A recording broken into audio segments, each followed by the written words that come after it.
I wish that everything I touch would turn to gold, gold, gold.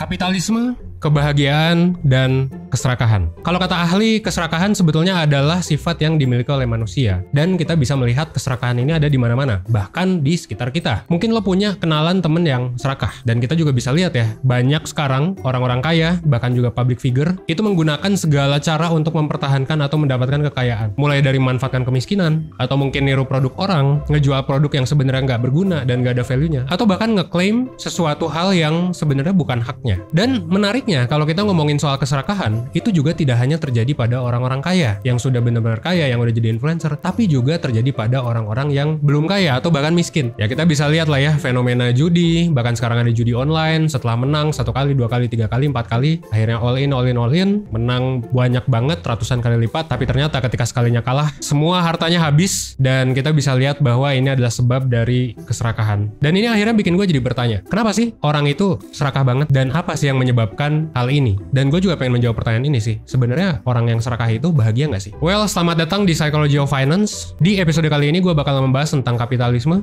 tentang keserakahan, dan juga tentang kebahagiaan. Kalau penasaran, jangan lupa tonton videonya sampai habis. Dan jangan lupa like dan subscribe gitu ya, biar lo bisa dapat keseluruhan insight-nya. Oke? Stay tune.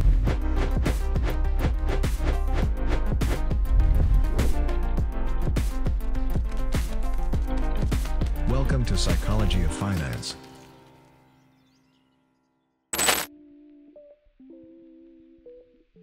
BTW dari judulnya udah kayak kontra banget ya dengan kapitalisme, tapi ya gue bakal memperkenalkan gitu ya sistem kapitalisme. So, here we go. Sistem kapitalisme. Sistem yang dianut oleh hampir seluruh negara di dunia, yang sebenarnya sekarang bisa kita lihat lah dampaknya, bisa dibilang pertumbuhan ekonomi meningkat drastis di seluruh dunia dengan terjadinya globalisasi, interkoneksi antar ekonomi suatu negara, dan yang paling penting adalah kapitalisme ini menginspirasi semua manusia di dunia gitu ya untuk menjadi kaya dan untuk mengumpulkan aset untuk menjadi bahagia. That's why itu juga alasan kenapa banyak influencer personal finance, termasuk juga mungkin 1%, yang ngajarin soal dana pensiun, yang ngajarin soal investasi dan lain sebagainya. Kan itu sebenarnya adalah teknik mengumpulkan kapital supaya lu bisa jadi kaya, punya passive income dan lain sebagainya. Nah, kapitalisme ini juga memang yang menginspirasi gua gitu ya dalam ngebuat kurikulum 1%. Lu bisa lihat bahwa di sini gambarnya segitiga, dan ini menggambarkan bahwa ya orang-orang makin naik level dalam kehidupan ya makin sedikit. Dan memang sedikit banget orang yang levelnya sudah tinggi banget ya dalam kehidupan. Ya berapa banyak sih orang kayak Elon Musk yang udah kaya banget? Ya paling mereka hanyalah 0,1 sampai dengan 1%. Tapi ironisnya adalah mereka menguasai mayoritas aset dan kapital dan uang yang ada di dunia. Dan kalau kita lihat orang-orang miskin, orang-orang kurang mampu, orang-orang yang biasa aja itu ya ada di yang terbawah di level 1 sampai 2 sampai 3 kalau di kurikulum kita ya. Jadi kapitalisme ini memang ya bisa kita lihat menghasilkan kesenjangan yang sangat tenjang. Dan yang kedua juga membuat kita haus akan uang dan kapital. Bahkan kita bisa melakukan segala macam cara, menipu, merampok, jualan barang yang nggak penting, jahatin orang, dan lain sebagainya gitu. Itu bisa rela kita lakukan di zaman kapitalisme. Kenapa di kapitalisme seperti ini dan sistem lain enggak? Ya simpel sih, karena kalau dalam sistem kapitalisme ya negara mungkin cenderung diminimalisir gitu ya perannya. So banyak barang atau bahkan di beberapa negara hampir semua yang memang itu kayaknya harusnya ada di hak asasi manusia, sampai yang penting makanan, tempat tinggal, kesehatan. Kalau di Indonesia mungkin ada BPJS. Di luar itu ada beberapa negara yang sangat kapitalis, kesehatan tuh mahal banget gitu. Pakaian, sampai dengan bahkan pendidikan. Dan bukan cuma itu, bahkan kalau misalnya kita lihat di kota-kota besar, udara aja bahkan sekarang kita harus bayar, ya nggak sih? Kayak kalau misalnya lu pengen hidup nyaman, nggak panas gitu ya, lu mesti punya AC. Jadi kalau misalnya ditanya, emang kapitalisme yang bikin polusi? Yang paling bikin polusi di dunia ini bisa diperdebatkan, tapi pertama adalah industrialisasi, pabrik-pabrik gitu ya, bahkan sampai peternakan. Dan yang kedua adalah konsumsi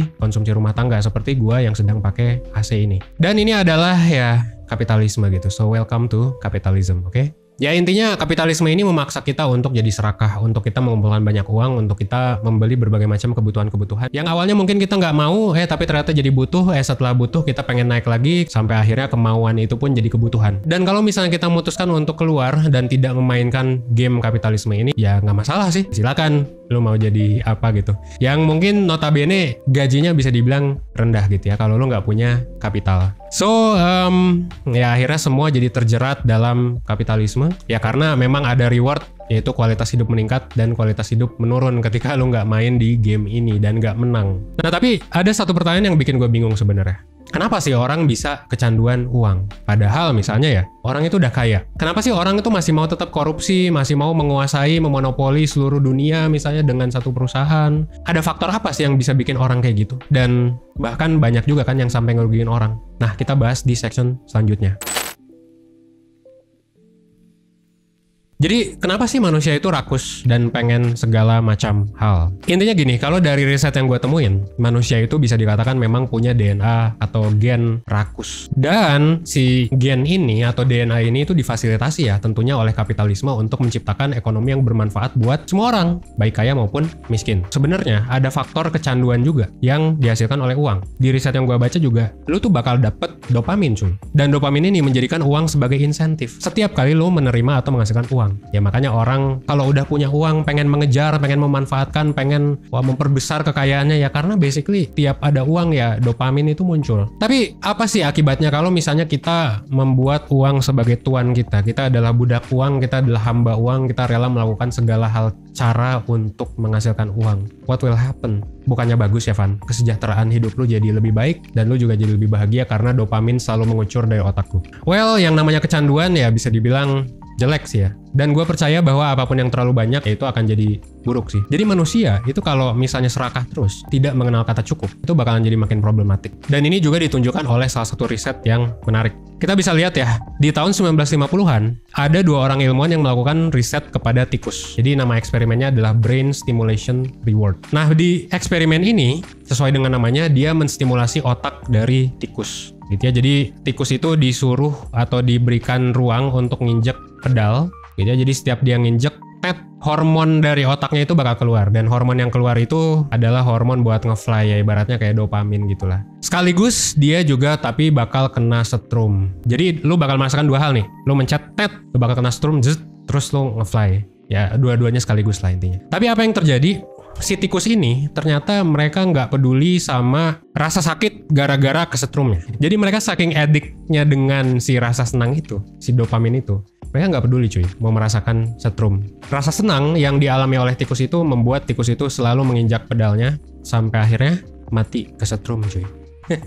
Dan eksperimen ini sebenarnya mengingatkan gue, ya sangat mengingatkan gue dengan manusia yang sebenarnya rela melakukan apa saja demi mendapatkan uang. Yang notabene jadi sumber kebahagiaan manusia yang menghasilkan dopamin juga, yang bisa bikin lo ngefly. Dan uang juga bisa bikin lo beli alkohol, narkoba, dan lain sebagainya kan. Walaupun taruhannya adalah nyawa, keluarga, atau mungkin rasa malu gitu ya, karena lo misalnya pakai narkoba dan lain sebagainya. Tapi ya udah bodo amat, ya nggak sih? Yang penting kita dapat duit, yang penting kita bisa beli sesuatu yang kita mau, yang penting kita bisa have fun di dunia, YOLO lah. Nah tapi kalau misalnya tadi lo ngomong, misalnya lo nanya gitu ya, kan itu tikus Van. Well, kalau ngomongin soal tikus di penelitian psikologi, tikus itu adalah hewan yang paling mirip mungkin dan ya cukup etis gitu ya untuk dipakai sebagai risetnya manusia, jadi masih relevan itu dari sisi psikologi. Dan yang kedua ya kalaupun emang itu tikus, alasan kedua juga emang lu nggak pernah lihat ya manusia overdosis terus kayak mabok-mabokan terus kayak melakukan hal-hal yang goblok gitu, terus main game nggak beres-beres tapi kewajiban nggak dikelarin. Itu kan sebenarnya adalah ya sama gitu, mirip kayak tikus tadi yang mencet-mencet padahal sebenarnya ya diri dia tersiksa.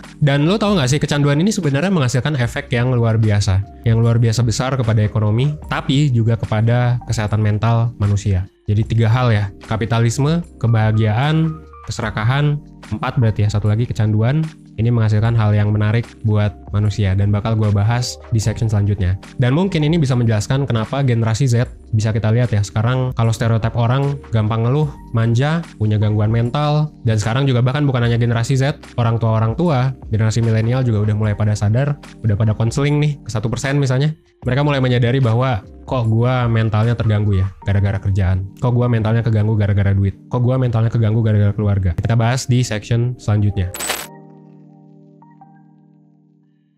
Jadi sejak gue belajar psikologi, sejak di kampus maupun sekarang juga ya, ada satu teori yang gue suka dan memang belum tentu valid, belum tentu benar, kritikannya juga banyak, dan ini adalah teori klasik sebenarnya sejak tahun 1800-1900-an. Teori ini adalah teori psikoanalisis yang dibuat oleh Freud. Kenapa gue suka teori ini juga? Karena teori ini adalah salah satu pencetus yang membahas soal alam bawah sadar. Sebenarnya lebih tepat dikatakan sebagai unconsciousness, gitu ya, ketidaksadaran. Dan pengaruhnya kepada dunia. Dan kenapa sih orang-orang sekarang tuh banyak yang gangguan mental gitu. Nah, gue bakal menjelaskan itu. Nah, kalau menurut Freud, pencetus dari teori ini, manusia tuh sebenarnya kepribadiannya terdiri dari 3 aspek ya. Struktur kepribadian tuh terdiri dari 3. Pertama adalah id. Id itu adalah kumpulan insting dan nafsu. Dan kayak ini adalah ya hasrat tuh lah. Dan yang kedua adalah superego. Superego itu adalah moral atau aturan yang mengatur kehidupan manusia biar nggak keluar batas nih si id-nya. Dan ego, gitu ya, ego itu adalah gabungan antara id dan superego. Kalau misalnya orang gede banget id-nya, itu bakal fuck up ya nggak sih? Karena dia bakal mengikuti hawa nafsunya. Kalau misalnya superegonya terlalu besar, dia bakal jadi insecure dan lain sebagainya. Kalau misalnya egonya tidak bisa mengontrol keduanya, ya susah juga gitu ya. Nggak ada yang mengontrol apa yang terjadi dalam hidupnya. Balik lagi ke kapitalisme. Kapitalisme itu adalah sistem yang sangat mendukung id kita, terutama di bagian keserakahan. Balik lagi ya, ingat id itu adalah nafsu, hasrat, dan ya keinginan dalam diri, insting gitu lah. Emang udah instinktif gitu, serakah itu. Dan ini difasilitasi oleh kapitalisme. Dan serakahan akhirnya jadi hal yang utama dalam ekonomi gitu ya. Jadi kepemilikan privat itu sangat amat diutamakan gitu ya selama puluhan tahun, dan ini juga menghasilkan ya perdamaian di seluruh dunia. Bisa kita lihat karena ekonomi itu sangat terkoneksi. Jadi kayak kalau mau perang tuh kayak, dan bikin dunia itu nggak perang. Mungkin sampai akhirnya Rusia dan Ukraina ya yang paling besar. Tapi kita bisa bilang bahwa ya hidup sekarang oke-oke aja kan. Tapi ketika dunia makin damai, institusi sosial, lembaga-lembaga makin maju gitu ya, dan hak asasi manusia juga makin digaungkan, feminisme dan lain sebagainya. Apa yang terjadi sih dengan adanya perdamaian ini? Well, ternyata gara-gara kapitalisme ini ada juga banyak hal yang maju, tapi banyak hal juga yang kita batasi. Contohnya misal, dulu kita tuh bercanda bebas gitu ya, mau ngeposting sesuatu tuh bebas gitu. Agak ada yang bakal protes tentang UU ITE atau tentang gue tersinggung nih, lu ngomong kayak gitu, harusnya nggak boleh, trigger warning dan lain sebagainya gitu. Ya itulah yang terjadi sekarang gitu. Ada banyak batasan. Itu yang pertama. Yang kedua, misalnya dulu pukul-pukulan antar siswa di sekolah tuh wajar gitu ya. Gue juga mungkin sempat beberapa kali berantem gitu ya, meskipun nggak sering sih. Tapi ya udah, mungkin sorenya gue bakal maafan dan ya udah masalah kelar gitu. Kalau sekarang sih ya bisa jadi diviralin atau bahkan setelah diviralin keluar dari sekolah gitu ya, kena mental juga gitu. Dan lain sebagainya, hal-hal yang akhirnya jadi membatasi kehidupan manusia. Yang awalnya id-nya itu tinggi gitu ya, bisa nge-seks di mana-mana dan lain sebagainya gitu ya. Ya sekarang jadi nggak bisa. Jadi dunia modern itu pertama dia ngegedein keserakahan, jadinya id kita naik. Tapi ternyata banyak id kita juga yang turun. Banyak id kita yang kalau kata Freud itu direpresi gitu ya, oleh zaman modern ini. Jadinya ya disalurkan ke hal lain ya, sosial media, pornografi dan lain sebagainya. Tapi ya banyak hal yang akhirnya nggak bisa kita lakuin. Belum lagi super ego kita juga makin diperkuat dengan adanya cancel culture, dengan adanya viral-viralan spill-spillan di sosial media gitu ya. Orang jadi takut untuk melakukan sesuatu ya, karena mau ngejokes harus mikir UU ITE, mau nge-seks harus mikirin apakah bakal digerebek atau enggak dan diarak sama warga atau enggak. Dan dalam hal pencapaian akademik ataupun bisnis juga seringkali kita udah insecure duluan gak sih? Ya kan, mau milih jurusan insecure, mau bikin bisnis insecure, mau nembak orang anxiety, takut menyinggung orangnya. Dan quarter life crisis juga semakin merajalela di generasi Z. Dan gue bisa lihat gitu ya, makanya kita buka juga konsultasi remaja di 1%. Kenapa? Karena yang awalnya kita buka dewasa itu banyak banget demand di usia remaja. Orang umur 13 sampai 17 tahun itu sekarang udah mengalami yang namanya quarter life crisis, gengs. Nah ini jadi kolaborasi antara kapitalisme gitu ya, keserakahan, dunia modern, perkembangan dunia ini yang membuat kita jadi lebih rentan sama gangguan mental. Bahkan mungkin jadi lebih punya gangguan mental daripada generasi-generasi sebelumnya. Dan ini ditulis oleh Freud juga sejak tahun 1930 yang judulnya adalah Civilization and its Discontent, tapi ternyata kontennya masih relevan sampai sekarang, bahkan sangat relevan sih. So jangan salahin Gen Z ya kalau misalnya Gen Z itu dianggap manja, kok banyak banget gangguan mentalnya dan lain sebagainya. Ya mungkin karena perkembangan zaman aja, jadi concernnya memang berubah dan kesadaran akan kesehatan mental juga makin meningkat. Tapi kita bisa lihat ya bahwa ketika kita serakah itu salah, ketika kita menghalalkan segala cara itu salah, tapi ketika kita menahan nafsu kita juga gitu ya, kita nggak bisa ngapa-ngapain, itu juga bikin kita jadi kena mental juga. Terus manusia harus ngapain biar bisa bahagia? Nah ini adalah tips dan trik yang harus lo perhatiin. So tonton di section selanjutnya, oke? Terus gimana caranya biar kita bisa bahagia? Wah, jawabannya simpel sebetulnya ya. Tips pertama, lo harus punya uang. Jadi pada akhirnya duit lagi ya. Ujung-ujungnya duit. Ya betul, pertama lo harus punya uang. Kenapa? Ya seperti yang gue bilang di awal, kalau lo ada di zaman kapitalisme ya lo harus punya duit. Lo nggak bisa keluar begitu aja tanpa duit. Jadi ya memang semua orang disarankan untuk punya duit. Makanya level 1 ya di kurikulum 1% cash flow, level 2 adalah dana darurat, level ketiga adalah ya high income. Ya level keempat adalah bisnis dan aset. Itu berupa uang atau saham atau apapun lah asetnya gitu. Dan uang itu adalah alat tukar yang sekarang ya paling berharga gitu ya, yang bisa ditukarkan dengan apa aja dengan mudah. So uang ya bisa membeli kesejahteraan, bisa membeli kebahagiaan, bisa membeli banyak hal. Jadi kalau ada orang yang bilang uang tidak bisa membeli kebahagiaan, bisa jadi bullshit cuy gitu. Karena kalau lu nggak punya uang ya lu nggak bisa makan, lu nggak bisa hidup bahkan.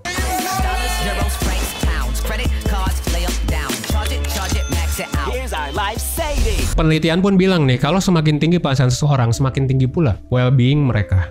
Nah tapi di sisi lain ya memang meskipun segalanya butuh uang, tapi uang tuh bukan segalanya. So meskipun lu punya duit, belum tentu lu bahagia. So ketika lu udah punya duit, tips kedua yang bakal gue saranin adalah pakai duit itu dengan bener. Memang ada hal yang ketika kita beli itu tidak bisa memberikan kebahagiaan yang lebih tinggi gitu daripada sebelumnya. Itu ada, barang-barang seperti itu tuh ada. Jadi saran gue adalah kalau memang lo punya impian membeli rumah, membeli apa gitu ya, keep it simple sih. Kalau dibilang barang sama pengalaman itu lebih bagus mana? Ternyata lebih bagus pengalaman dalam hal meningkatkan kebahagiaan. Kebahagiaan orang yang beli pengalaman juga lebih long term. Dan pengalaman juga bisa dirasakan oleh lo dan juga teman-teman lo atau orang terdekat lo. Jadi gini, ketika lo beli misalnya stick PS gitu ya, atau misalnya lo beli HP gitu. Ini tuh hal yang hanya bisa lo nikmati aja. Sementara kalau lo beli pengalaman, misal liburan, misal lo belajar, itu tuh bakal tersimpan di memori lo selamanya cuy. Dan bisa jadi tersimpan di memori orang lain juga yang bisa lu share lagi kebahagiaannya dengan orang tersebut. So, memang disarankan untuk membeli pengalaman. Jadi, pakai uang lo gitu ya untuk nge-improve hal-hal yang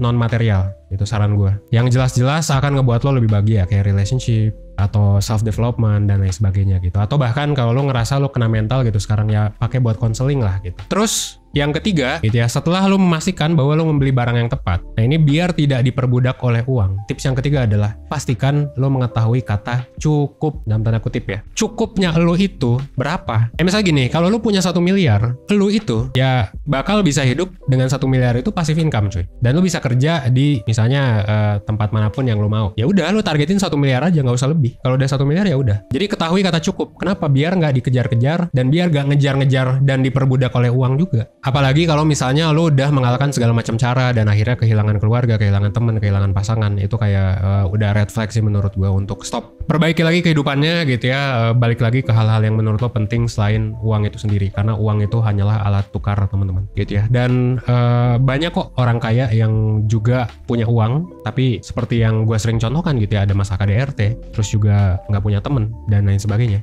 Ya itulah alasan kenapa orang yang udah kaya sekalipun bisa tetap kena gangguan mental, karena masalah-masalah kehidupan tuh banyak gitu ya. Kalau lu lihat di kurikulum 1%, ya memang core-nya adalah soal uang, soal kapital, soal aset. Tapi di sana kalau lu lihat, perhatiin level-levelnya masing-masing. Itu di level 2 ada kesehatan, di level 3 ada relationship, di level 1 juga ada basic relationship. Ada juga etika, manner gitu ya. Jadi kayak bukan cuma uang doang ya yang lu butuhin dalam hidup.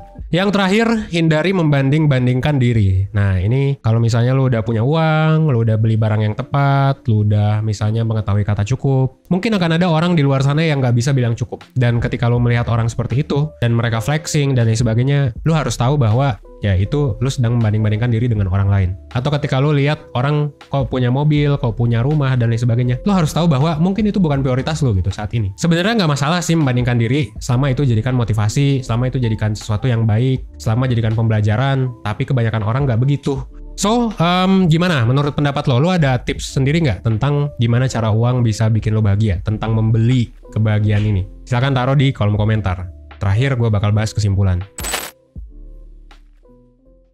Oke, kesimpulannya ya manusia adalah makhluk yang memang dibekali nafsu dan insting. Tapi ingat juga kita dibekali sama akal, sama otak. Kita tahu mana yang salah dan mana yang benar. Kita juga bisa mengevaluasi diri dan belajar. Dan termasuk belajar buat bahagia. Tanpa jadi toksik ke diri sendiri maupun ke orang lain. Dan uang dan juga kapitalisme, meskipun tentu punya berbagai macam sisi negatif. Dan gue yakin ini perlu dievaluasi. Tapi ingat juga bahwa ini ada sisi positif dan bisa memperantarai lo ke kehidupan yang mungkin lo mau. Ya, sebelum videonya berakhir, gue mau ngucapin ngucapin terima kasih dengan memberikan worksheet dan juga kode diskon gratis buat lo. Kode diskonnya adalah tahun 2022. Siapa tahu lo tadi mau spending money ke hal yang mungkin bermanfaat dan lo mungkin pengen belajar juga lebih lanjut, pengen sharing lebih lanjut tentang kurikulum kehidupan dari 1%. Gua sih menyarankan lo untuk ikut webinar gitu ya. 3 webinar ini tuh wajib kalau misalnya lo emang adalah fans 1% gitu ya. Pertama adalah webinar life skills, kedua adalah webinar personal finance, dan ketiga adalah webinar life planning. Ini mencakup 3 level. Kalau misalnya lo ngerasa stres, ya jangan lupa konsultasi ke profesional. Silakan pakai kodenya tahun 2022. Itu nanti bisa ngasih lo diskon yang lumayan lah. Of course, gue juga open for discussion gitu ya. Di sini gue udah ngambil beberapa riset juga yang selalu gue cantumin di deskripsi. So kalau misalnya lo memang punya argumen lain, lo bisa taruh riset-risetnya di kolom comment section. Aduh, nyetrum. Gunakan riset untuk membalas riset gitu ya, dan gunakan ya kalau nggak pakai riset setidaknya argumen lo oke lah gitu. Jangan kayak argumen personal doang gitu atau subjektif doang, ya nggak apa-apa di share juga sih, tapi mungkin gua nggak akan balas gitu ya komennya gitu. Tapi kalau kita bisa diskusi untuk nemuin jalan yang terbaik, well that's good. Akhir kata, well gua Evan di 1%. Thanks.